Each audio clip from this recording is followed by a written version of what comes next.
Hello, and welcome to episode 2 of the Boob Report podcast, powered by Helix Interactive. My guest today is Julianne Murphy, a dear friend, fellow survivor, and total badass. We will be chatting about her journey with her diagnosis and how she almost died and is now cancer-free. Her story is amazing. And here we go. All right. Hey, everybody. Welcome to this edition of the Boob Report podcast. We have started recording going forward, and we're learning as we go. So I'm hoping that you guys will like what you hear, like what you see, and stick with us going forward. So today we have a very dear friend of mine, Julianne Murphy, who is also a breast cancer survivor. And we have a unique relationship in that we worked together, but we'll share that other aspect of the relationship here in just a bit. But I just wanted to say welcome, Julianne, and thank you so much for joining us. Thanks, Michelle. I'm excited to be with you today. Appreciate it. Yeah. So we have Julianne and I used to work together in the marketing department of a company years and years ago. And then Julianne moved out of the country and had all this new exciting things going on. And we sort of lost contact. And I'm trying to remember how we circled back around and got back in touch with each other. I think it must have been Facebook, to be honest. Was it? I mean, it it seems like, it seems Yeah. like maybe we were just keeping up with one another type thing. And then, Yeah, I think that you're right. It's amazing to me how Facebook can or Oh God. Instagram, can reconnect so many people. Yeah, I literally have family members that I've never met that I just know through Facebook. I do So too. yeah, Yeah, I do too. I Yeah. mean it's crazy. So we stayed connected that way, and then I think that you made your announcement before I did in regards to. I think that may have been, thinking back, because that's been a good, well, we're going on 5 years. If Yeah. that's then, it seems like maybe I had, and then maybe you touched base with me, but then I don't remember all the specifics, but I remember that Right. we kind of touched base soon after that and started, and then realized what we realized. Right. And what we realized, everybody, is that Julianne and I were actually diagnosed with breast cancer on the exact same day. Yeah. So That's not, just so weird. I yeah, mean, it's just countries apart, and yet, yes. to compare notes and be like, what? Oh my, Yes. seriously? Oh, yeah, Yeah. And yours was on the right side. correct. Correct? Yeah, and mine was only on the left side. So which was just, I mean, all the little, idiosyncrasies that went along with that was just Yeah. truly amazing to me. But I've shared openly and honestly how my experience was finding out. If you're willing to share that with us now, and just Sure. how you decided you were going to move forward once you got that Yeah. call. Yeah. So my story is pretty different from yours, as you know. I'll just kind of give a recap of that. So I was diagnosed in September 2016, stage 2 ductal carcinoma. There's another fancy name that I never can remember, so I don't bother. I think many women don't remember the specifics anyway, unless they have the paper right in front of them. And it was on the right side. I had actually discovered it. I was doing a kind of a juice cleanse thing for on and off for like 3 weeks. And at the end, I did one of those massages where they clean out the lymphatic drainage thing. And I had the lymphatic drainage massage. And then the next day, my right breast swelled up like to 3 times the normal size. I was like, what the heck's going on? So I, waited a little bit and had some acupuncture and did some, have always been into alternative medicine, but didn't go down. And so I ended up at the doctor, and then one thing led to another. So with that diagnosis, originally the surgeon, we were living in Costa Rica at the time. The system of healthcare there, they have both public and private hospitals. I was being seen at a private facility. And the recommendation right off the bat was very aggressive, because once they did the secondary test on my biopsy, they realized that the type of cancer that I had was aggressive. I was so, I mean, as you know, you're thrown into this whirlwind of all this information. And I was just like, wow, the first thing that the surgeon said, or the doctor said, was, we need to, do a double mastectomy. This is like 8 days in, and I'm like, hang on, I need to absorb some of this. I feel fine. What the heck? So my my general response was, okay, I need some time. And plus in Costa Rica, things take a little bit longer. So I kind of backed up, which is unusual. And because my father is a retired physician, I came from a medical background. So I did a ton of my own research and looked into all types of different methodologies of treating breast cancer, and decided at that point I wanted to try an alternative method first. So I did that. There's a physician out of Ecuador, and I worked with him and his team for right at a year. Yeah. And I'm not going to go through what it all was because it doesn't really matter, but I did that for a year. At about the 8, 9, 10 month mark, I got really ill. All my systems started kind of declining in terms of day-to-day being able to function and things like that. So we knew something wasn't right. And I had to get off that treatment and wait several weeks, and then came back to the US and got, new tests and all that kind of thing. At that point, they discovered that the alternative methodology had not been successful. And in fact, that the cancer had spread to my lungs in 12 places. So at that point, I was given a stage 4 diagnosis, the same type of cancer, and was told that it was going to be terminal for me. So then, of course, the immediate, as is typical in what I'm going to call Western medicine, everybody was like, oh my gosh, you have to move back tomorrow. And we, of course, had a business in Costa Rica, and we're in the midst of building a house, and had all our lives, and 4 animals, and just everything was there. My husband is originally from Costa Rica and lived there for a number of years. But we felt like at that point in time, the care that I could receive and the treatment there was not what we felt we could get in the States. So we went back to Costa Rica, we closed our business, we put everything on hold, moved everything into storage, brought our 4 pets, and we moved back to my home state of Arkansas. And as it turns out, one of the hospitals here is a public hospital, and it's one of the top 10 facilities for breast cancer research in the nation. I had no idea, but happens to be here, so that was really convenient. So I was able to get into a clinical trial with them. Pretty unusual, as you can imagine, for a woman in her late 40s to be at stage 4 and never having had chemo. Because I'd chosen that alternative route. I didn't have chemo the first time. So because of that, it was a very unique clinical trial situation that I was eligible for, that probably normally I wouldn't have been. So I went ahead and started that. It was a very rough start. The first dose had both chemo and immunotherapy in this drug that they didn't know that they were testing. And it almost killed me. I was hospitalized for 8 days, almost died twice, and then basically had what I'll call a near-death experience, a spiritual experience, out of body type thing. And I really, truly, nothing the doctors were doing was working.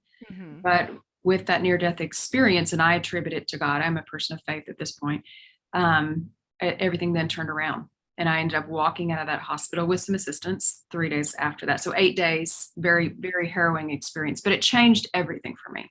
Right. And at that point, I still went through, after I was recovered from that, I still went ahead and did the entire protocol of the clinical trial and the chemotherapy. And then at that point in time, I was declared cancer-free. Everybody was shocked. They could not believe my lungs were clear, my breast was clear, etc. They were just shocked. And they wanted me to go ahead and do a double mastectomy. And because I am who I am, I said, well, why would I cut something off that I no longer have cancer in? Right. That was me. I'm not telling anyone to do that. But coming out of that near-death experience, I was like, listen, I'll take as many days as I get, but I don't want to do that to my body. So I ended up going for 11 months and then had a reoccurrence in my breast. So at that point in time, I elected the procedure, the double mastectomy, and had that. And that's now been going on 2 years. Yeah. And I'm healthy as a horse. And it did take some time, for each of us having gone through something like that, it takes a toll on the body, whether surgery or chemotherapy or radiation. I did not do radiation. I did do clearly the chemotherapy, but with all that, it's taken some time to recover. But happily now I'm back to work and growing a business and doing great and feeling good. And so super, super grateful. Yeah, your story is absolutely amazing. I remember those 8 days. I was texting your sister, Yeah. and I was just she was honest that it doesn't look good. It doesn't look good, and I was just so terrified of getting that call, Yeah. and and then for you to walk out of the hospital, you know, Yeah. that was The truly miracle. Yeah, amazing to it me. was. Yeah. And my doctor, there's a story that I've told a few times, and I think I've told it with you before, but not in this venue. The doctor's my oncologist. I think it was on day 5. He Hmm. came in to my room and he said, he was doing an exam, and he said, already the tumors in your breast, which by that time had taken up 1/3 of the real estate. So it was Wow. quite aggressive and had Yeah. even broken through the skin. I mean, it was horrible. And Mm. he was like, I've never seen anything like this, reacting so quickly. Hmm. And that was at the point where I, turned the corner. And then about that was about 5, no, let me think, 3 or 4 months later, because I then was having scans as part of the trial, like every 3 weeks with every dose. And about scan 5 or 6, the radiologist, at the point they declared my lungs clear except for scar tissue, the Uh-huh. radiologist came out of his office and chased my husband down the hall. And he said, "You don't understand. We never see this. Once cancer is in the lungs, it doesn't go away. Yeah. We never," he said, "this is an absolute miracle." So, clearly for doctors that don't normally Yeah. see or say those kinds of words, it's been, and it was, and it has been. And it's Right. something, really, yeah, I cling to every day. That every day, as you say, every day is a gift, every Yeah, single it one. is. That's one of my hashtag is my life is a gift because Right. you know, I always say every woman's experience is different Yeah. going through breast cancer, the treatment Mhm. and everything else. And, some women come out of it with, they've just got their Wonder Woman cape on and they just, they move forward and they're awesome. Other women deal with survivor's guilt. Other women are like, okay, wow, I was spared. What does that mean for me? And I'm curious because of everything that you went through and that experience that you had, the spiritual awakening, is there something that's telling you I need to be doing this? I need to be, is that what's guiding you now? Well, that's a complicated question. You Yeah. could have given me a heads up on that one, right? I know, right? No, I wanted this to be very spontaneous.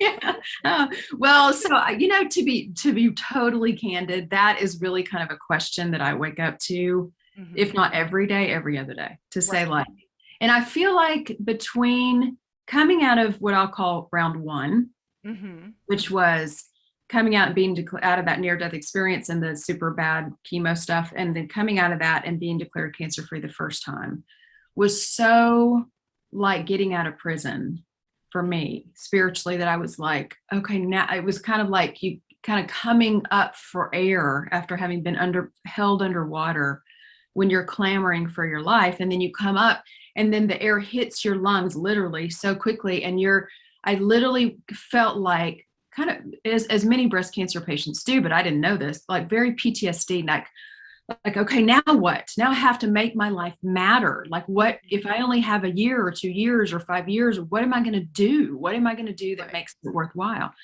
And that, you know, part of what I kind of did next was very reactionary and understandable.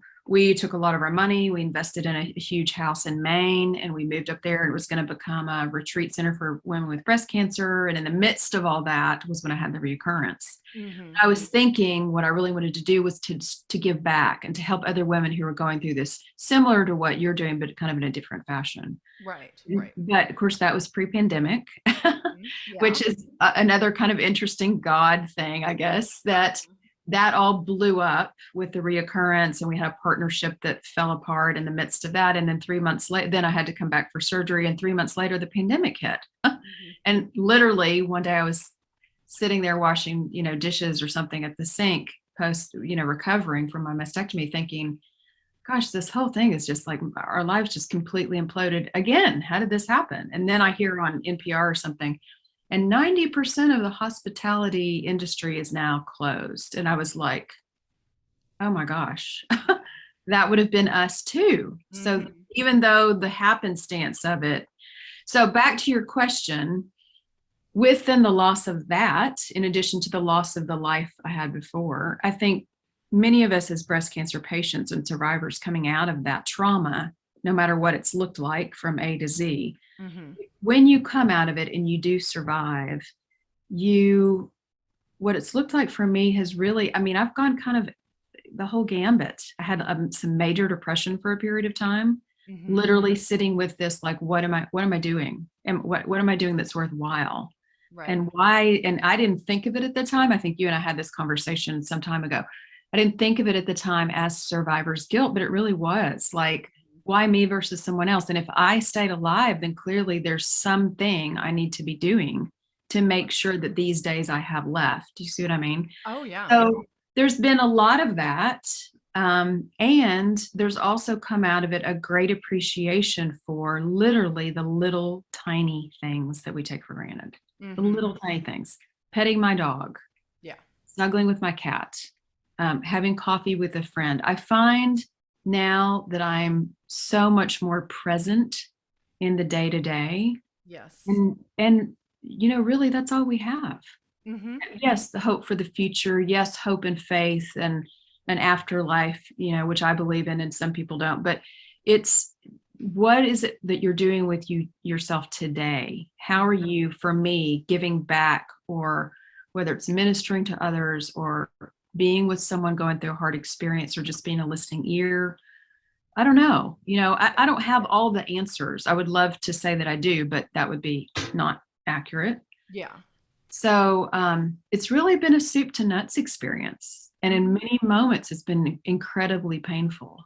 Yeah. It Where has. I, yeah. Do you find Well, this for yourself? I I mean, do, I do. And the thing that I've been completely transparent about, and I'll talk to anybody about it, is that I didn't realize before I was diagnosed with cancer that I suffered from depression. Depression runs in my family, and it was something that was never diagnosed, if you will, or right. anything I ever acknowledged. So going through my experience and then going back to the counselor, my husband and I did counseling together, and I honestly think every married couple should. It was Hmm, fantastic. It really helped us. totally. Yeah. And we did it as a family as well. Our son and daughter came in with us for reasons that will be talked about, I'm sure, at some point. But I thought, okay, well, I'm good. We've done this. Everything's wonderful. Yeah. And then, not even a year into getting my diagnosis and then having, the mastectomy, having the implants put in and all of that, I never really accepted the fact that I had cancer. And so I was experiencing excruciating amounts of pain several months after my surgeries. And I went and saw my physical therapist, and she was the one. She was like, first of all, I was late for the appointment, which I am never No, late I for know. anything. You're never late for anything. Always on time or early. And Uh, I was late. I mean, I was like half an hour late. mhm. And she was like, I just don't think that you've really accepted the fact of everything you've been through. I really don't think you Yeah. have. I think you need to talk to somebody. And I lost it on the table. And going back into counseling was huge for me to be able to talk, because I think like you, I appreciate everything now. I try to live in the moment as much as possible. My kids are very gracious, thank God. I take pictures of everything. Whenever we're together, it's pictures, pictures, pictures. And they just kind of smile and shake their head, but they do it. Yeah. Um, but yeah, it's one of those things, I think, trying to balance the guilt and the gratitude, if you will. I think that sometimes is a hard balancing act for women who have been through breast cancer. Yeah, I think so. So, And I think our culture of, there's a lot of pressure, and we don't really think about it in terms of how it melds in with this kind of an experience, a traumatic life experience of getting a disease that's life threatening and so forth. But there's an expectation that you kind of get it all together and then you kind of go back to whatever you were doing. Like many times, often, I've had so many people, and this is not to fault anyone, just Hmm. an observation. But being on the patient survivor side, many people have said to me, well, gosh, you look great. I mean, so yeah, you must just kind of be right back to. And I'm thinking, you have no idea. Yeah. Because I don't show my scars, Right. on Instagram like many other survivors do. And if that's for them, that's Yeah. amazing. It's not what I'm comfortable with. Right. And so I don't probably show a lot of the physicality of the damage that's been done to my body, but I live in the mirror every day. Yeah. And so we have all of that. And so, like you said, there's often not a lot of safe spaces where we speak each other's language, where you're in a circle, literally, of kind of like a group session, call it. Hmm. Um, and a lot of those have gone away because of the pandemic. Yeah. And we're not doing as much in person, and et cetera, et cetera. And you can't always have somebody at the hospital with you. And so I think there's a gap, honestly, in our society for supporting each other, women coming together that have been through this, even caregivers getting the support they need in circles where they all speak each other's language, male or female, because it's a completely different type of trauma. Right. It is. Same for friends, same for family. So Mhm. a lot of the work that you're doing in the boob report is really providing a lot of those resources to women who are going through this, and it's a huge blessing for many, many people. I just want to acknowledge you for that. Well, I appreciate that. Thank you. I think for me, it's all about the communication and getting things out in the open. I was joking with a friend of mine last night that I always just assumed that I sucked at communication. My family's not big communicators, I and could have told you very differently if you yeah. just we worked in marketing communications for several years. I know, but I think speaking for other people, I'm fantastic at it. But advocating for myself, Yeah. I have really had to learn how to do that, to advocate for myself. And it was interesting on a previous episode of the podcast. We were discussing the fact of how it's so much easier for certain people, mainly men, but a lot of women can do this as well. I brought up the example of a lovely woman where I was living at the time set up a meal train basically Mhm. for my family when I Yeah. was going through everything. Well, it was so wonderful and so sweet, but that really stressed my husband out because how he deals with stress and how he wanted to take care of me was he wanted to cook. Mm, He wanted to prepare the meals. right. So he actually stepped up and spoke to the woman and said, here's what I'm doing and what I need. And she absolutely understood. And she was like, that's fine. That's great. I get it. Now, not a lot of women would step up the way Mhm. he did and just say, you know what, I so appreciate it, but this is how I deal with it. And Mhm. he had no problem saying that, which I commend him for. I think that's Yeah, fantastic. absolutely. Yeah. But I found that very interesting that women have a very hard time advocating for themselves. And I'm speaking from personal experience. Yeah. So, Well, I think, I think you and I are both Gen Xers. The challenges we came up with, let's just mhm, call them that, in terms of gender differences and what was acceptable 20, 30 years ago mhm, in advocating for yourself versus what current generations and what we're all now more comfortable with was very different. yeah, And so me growing up in the South in Arkansas had a mhm, lot of the shoulds of, oh, you can't say that and you shouldn't say that. And, oh, you're not going to do that, are you? And a lot of that guilt ridden type of thing. And I think as a gender, we have clearly experienced a lot of that in mhm, our culture. So um, at self advocation, is that even a word? I'm not sure it yeah. is is much more acceptable and mainstream-ish than it used to Mhm. be, 20, 30 years ago. And so those old habits die very hard sometimes. Yeah, I think so. I really do. And that is one thing that I'm really hoping with the Boob Report and with having, amazing people like you and other survivors and caregivers is letting women know, there's so many different aspects of going Mhm. through this journey and everyone is unique. Not one is the same. Where it's all like a snowflake experience, if you will. Yeah. Nothing looks the same. Yeah. And one thing that I do want women to understand is just because, say, for example, you experience something one way, I'm not going to experience it that way. You know, the pain Right. level, how you reacted to the medication, Right. you know, the decision to not have the bilateral mastectomy right away. You eventually had to have it, but you got to, you know, speak Mhm. up and say what your wants and needs were. I mean, Yeah. I got diagnosed on September 12th. My bilateral mastectomy was November 15th, and then I had the implants in by February 15th. So, I mean, it was, Fast. yeah, Yeah. really fast. I mean, my head was spinning. Mhm. So, and looking back on it, you know, maybe I could have done things differently, but it Yeah. is what it is. I'm Mhm. here, you know, I'm upright breathing with a pulse, so I just take it day by day. Yeah. Yeah. No, absolutely. I think at the end of the day, as you said, it's snow. I think snow is a good way to kind of use that as a picture because Hmm. I was not aware until I went through this experience that how many different types of chemotherapy there are. I thought there was like two or three. Yeah. No, I had no idea. I didn't know that chemotherapy was different. I didn't know there were, 57 or more different types of diagnosis of breast cancer. I had no idea. I mean, that's not Right. stuff anybody's educated on until you kind of have to be. So Yes, you don't absolutely. really realize that with all the different types of meds, just like any other type of medication, everybody's physiological, reaction is going to be different. Some things work for people, some things don't, depending on all kinds of other extenuating factors. And so there's a lot of confusion that goes. I mean, there's just a lot of things that you're trying to get up to speed on so quickly, and in your mental brain, because of things you've heard on social media or from friends, well-meaning friends, other friends that have been through diagnoses and treatment, but they haven't, you don't know as many of the details, and so you have pictures and thoughts in your head that may or may not be accurate from what you've heard from them and then what you've seen in the media.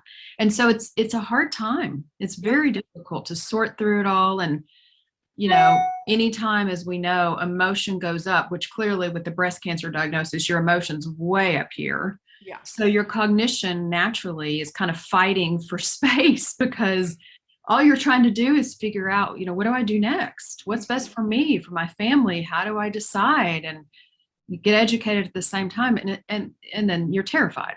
Yeah. So I mean, the fear is almost crippling sometimes. absolutely, It really absolutely. is. Well, Yeah. and you know, I was thinking about uh, having that support person there with you when you're getting all of that information, because, like you said, you're everything's coming at you at once, Oh, and yeah. to try and Incredible remember all of pace. that is. I Oh. was very blessed in the fact that, you know, my husband was with me at Mhm. every doctor's appointment. And I remember one appointment we went to, it was meeting with the first oncologist. And we sat down, and she was very clinical and matter of fact. That was her bedside manner. And, you know, she had been an oncologist in the Denver area for years and was very good at what she did. But she didn't have the most soothing bedside manner, you Right. know, to Some put of it. them don't. Yeah, they Yeah. really don't. And that's fine. That's, you know, that's who they are. As long as they're good at what they do, that's, you know, you can work around that other stuff. But she was talking to me, you know, they eventually found 6 tumors. Mhm. And she said, well, you know, one tumor, a centimeter sized tumor has 1 billion cancer cells in it. Mhm. And I just stopped talking. I mean, my eyes were huge, my mouth Of dropped to the course. floor, and I was Yeah. like, one of my tumors was 4.5 centimeters. And she goes, right, exactly. Mhm. And so I just was staring at her, you know, and Brett came over and put his arm around me and goes, all right, you're going to have to talk to me because you just lost her. Yeah. Right. You just lost her. She's checked out for a She's while. Yeah. not, she's Well, I not mean, going to that make it. kind of information, first of Yeah. all, billion cancer. So, I mean, those things are just, yeah, It's it's, like, oh my God, you what is know, happening in my body? Yeah. yeah. Yeah. Yeah. That And two, was, and two, for all physicians out there, any that watch this, any oncologists, there's such a balance. And it is really a gift between mhm, having the medical know-how and doing all the things in terms of treatment, and then mhm. having the communication style that is able to educate and provide a level of almost comfort Yeah. for the patient who is literally been thrown into a will be soon a PTSD type of scenario because of the the chaos in her mind of trying to digest all of this information. Right. It's a Exactly. talent. Hmm. And I'm fortunate to have an oncologist who's pretty darn good. But I've heard many stories of, you know, not necessarily, sometimes worse than that, as you described, that you just feel bad for the patient because they don't have the energy to go find somebody else. I mean, Right. they're just they're fighting for their life. Yeah, So, exactly. Well, she ended up retiring, so I didn't actually see her. I ended up with a amazing oncologist that was very open to alternative mhm, forms of right. treatment, Yeah, I which was remember you great. saying that. Yeah. Yeah, he wasn't, oh, you have to do chemo, you have to do radiation, Right. which I, was very lucky in the fact I didn't have to do either. Mhm, But, there were supplements that I took, diet changes mhm, that I made, yeah. exercise, things like that. And he said, as long as you and I continue to have open communication, Mhm, we're honest with each other, and we meet a little more regularly, mhm, then I am comfortable with yeah. looking at these alternative forms, because there was no way I was going to take tamoxifen. Right. There was no way. Yeah. I tried taking it. The previous oncologist prescribed it to me because that was textbook. That's what you Mhm. did. Yeah, and it And is. Yeah, yeah, for many. and Yeah. Mhm. oh my God, it made me dizzy and nauseous. And I just had such a severe reaction to it. And then, we did research, and the World Health Organization classifies tamoxifen as a carcinogen. So it literally can cause a different type of cancer in your Mhm. body. I'm like, why on earth Right. would I Yeah. take that? So, yeah.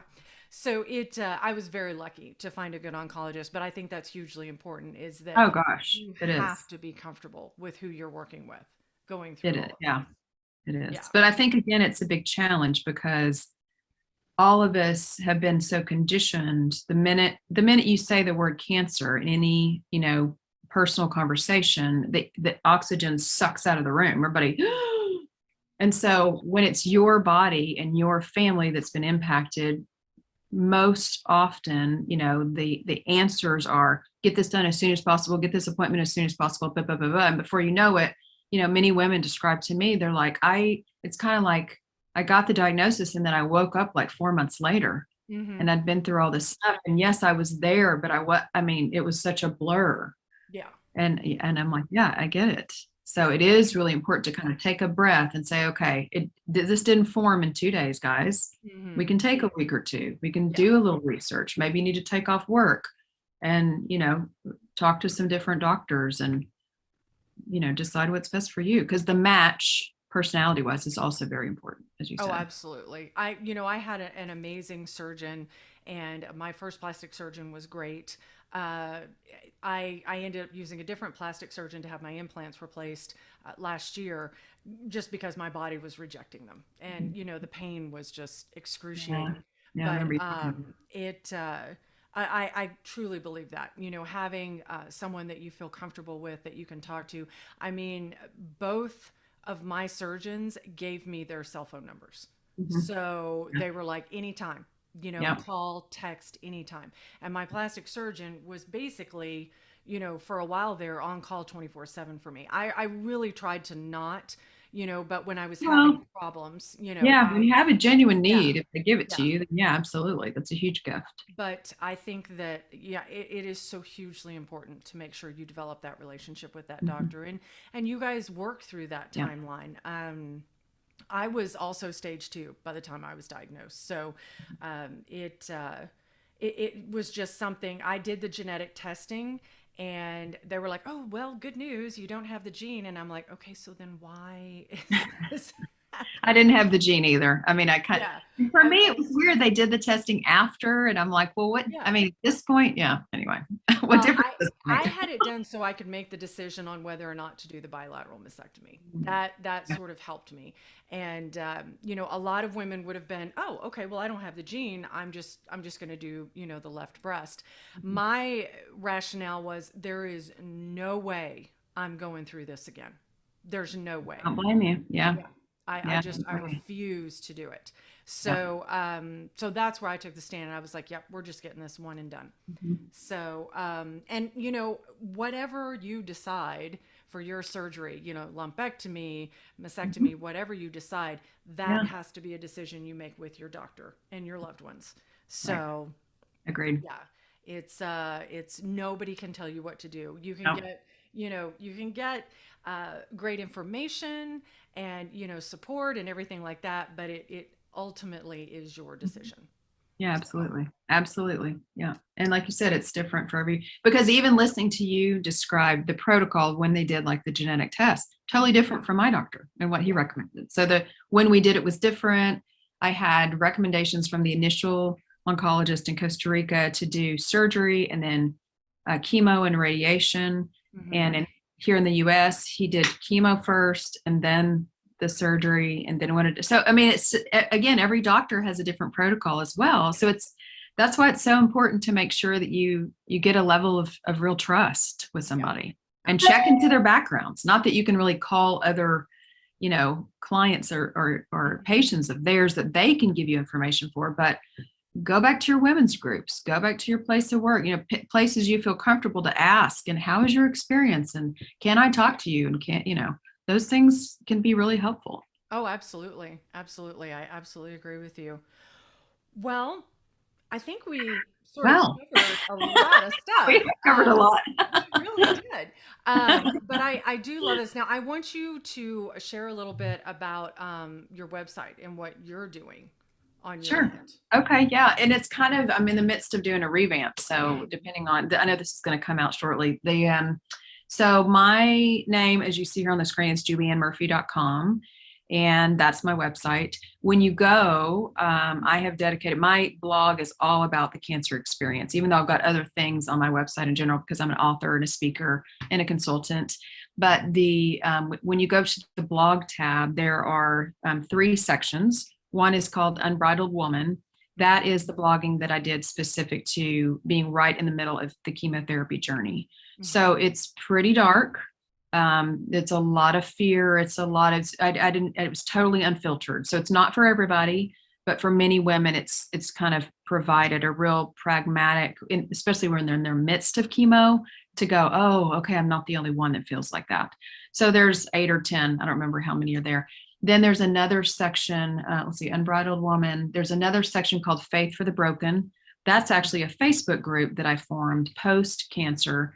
Really, that because I came back to my faith through my cancer journey and through that near death experience. So that's something that I do for people that have come out of trauma that are interested in exploring faith from a very different perspective, not a church perspective, not a religion perspective, but just true out faith. Yeah. Um, and then the third one is called The Waiting Room. And that's a video series. And I'm pretty sure pretty sure I interviewed you on that. Yeah. I think I have to go back or I did that on Facebook. And so that is, it's called The Waiting Room for the reason that no matter where we are as survivors going through this breast cancer journey, there's a lot of waiting that happens. Yeah. And so I did interviews just on more pragmatic things like how do you choose a breast prosthesis if you decide to go flat? Hmm. Interviewing you about kind of the implant process and your story. I talked to a chiropractor about if you've gone through a double mastectomy, can you still get chiropractic care? How does that work, et cetera? So a lot of those types of topics that are things, again, kind of that no one thinks to ask, Yeah. but that are things we actually deal with, on Right. this type of things. So, and then I'm thinking of starting a new group as well on Facebook that will be more of I don't have a name for it yet. Well, I do. It's going to be called, the Facebook videos I've been doing for about a year and a half are called the Breast Cancer Companion.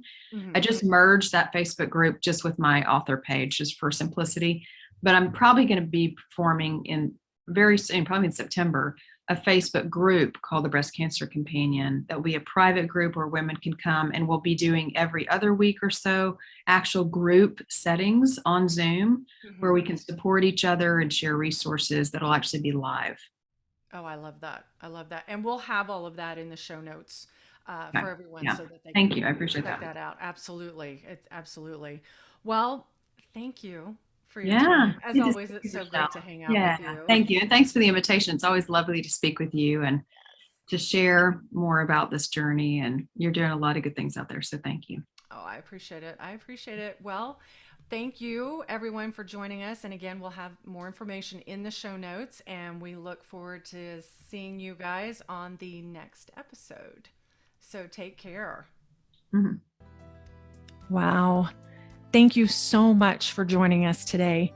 If you enjoyed this episode, please like and share with your friends. We want to help as many women as possible with information on questions they may have. So the more people know about us, the better. You can also help us out by becoming a sponsor of the podcast. Just click on the active listener link. You will find the information links for Julianne in the show notes at theboobreport.com. Just click on the podcast tab. You'll also find our other episodes there as well. Thank you again, and take care.